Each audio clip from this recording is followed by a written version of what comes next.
Nós vivemos em um mundo com diversidade e interconexão. E é preciso, então, exercitar a compreensão. Mas essa compreensão, ela começa com o coração.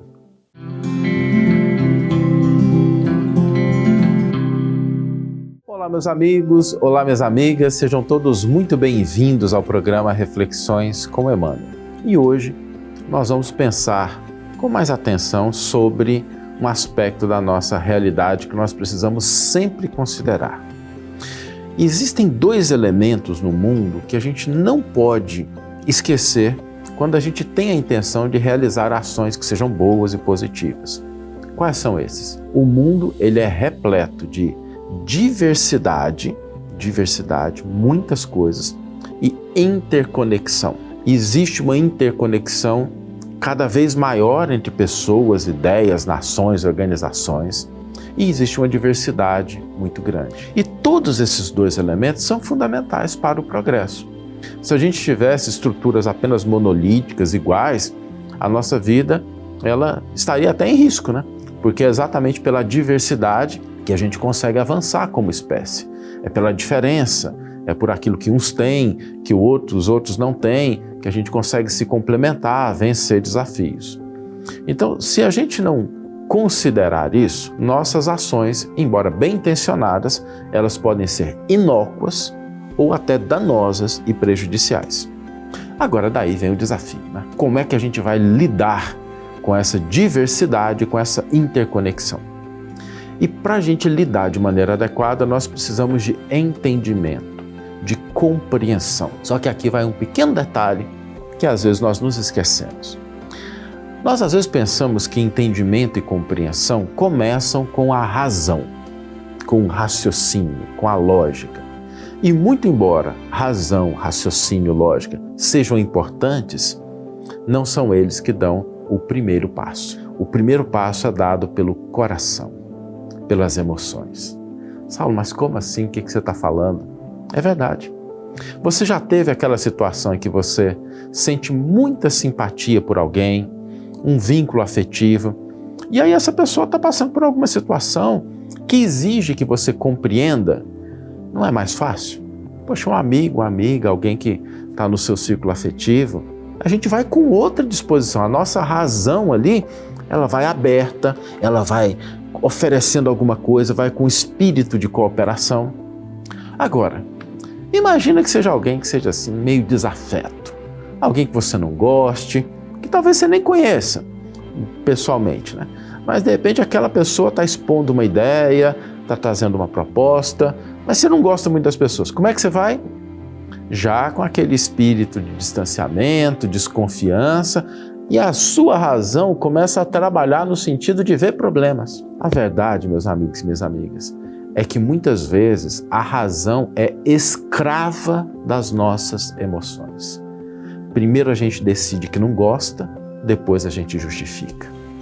Primeiro a gente cria o sentimento de aversão, para depois encontrar elementos para condenação. E nós precisamos tomar muito cuidado com isso. Porque se a gente ignora, a nossa compreensão pode ficar comprometida e, consequentemente, a nossa ação no mundo.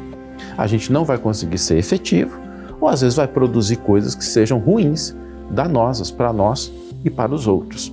Como é que a gente resolve isso?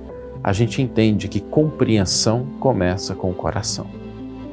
A gente começa estabelecendo vínculos de respeito, de fraternidade, de caridade, para que então a razão possa operar de uma maneira mais livre, fraterna e entender efetivamente, para que ela possa articular os elementos que estão presentes. Agora, se a gente não fizer esse trabalho antes, pode ser que a nossa razão seja simplesmente aquele cãozinho raivoso que a gente decide soltar sobre os outros porque a gente já decidiu que não gosta deles. E isso não vai levar a entendimento. Lembremos, nós vivemos em um mundo com diversidade e interconexão. E é preciso, então, exercitar a compreensão. Mas essa compreensão, ela começa com o coração.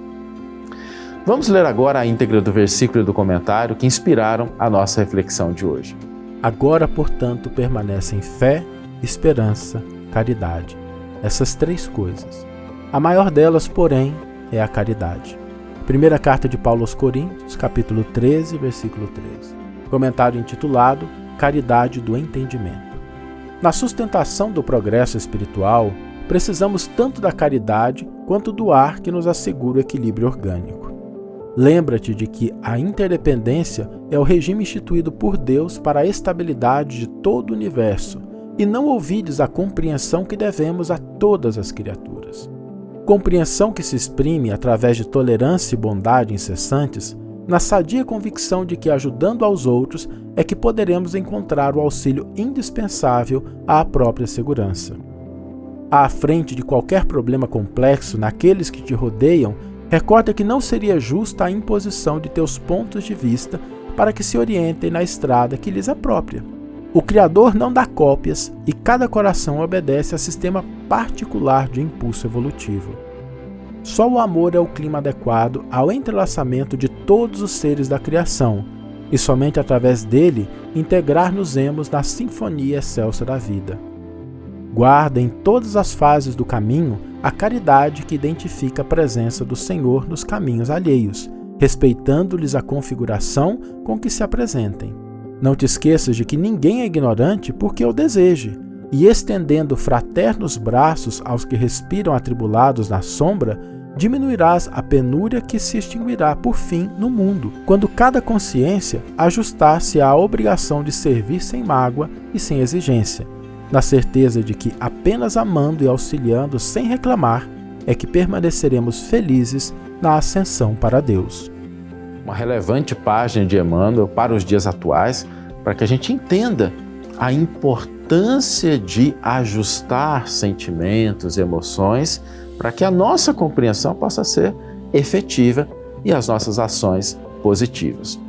E o desafio para a gente hoje é exatamente isso. A gente, antes de julgar, estabelecer vínculos de simpatia e de conexão, de respeito e consideração. Se a gente quer entender alguma coisa, primeiro nós precisamos estabelecer vínculos fraternos, a fim de que a nossa razão ela seja uma razão clara, límpida e não deturpada, obscurecida, contorcida por aqueles sentimentos que às vezes a gente está carregando dentro do próprio coração. Que tenhamos todos uma excelente manhã, ou uma excelente tarde, ou uma excelente noite e que possamos nos encontrar no próximo episódio. Um grande abraço e até lá.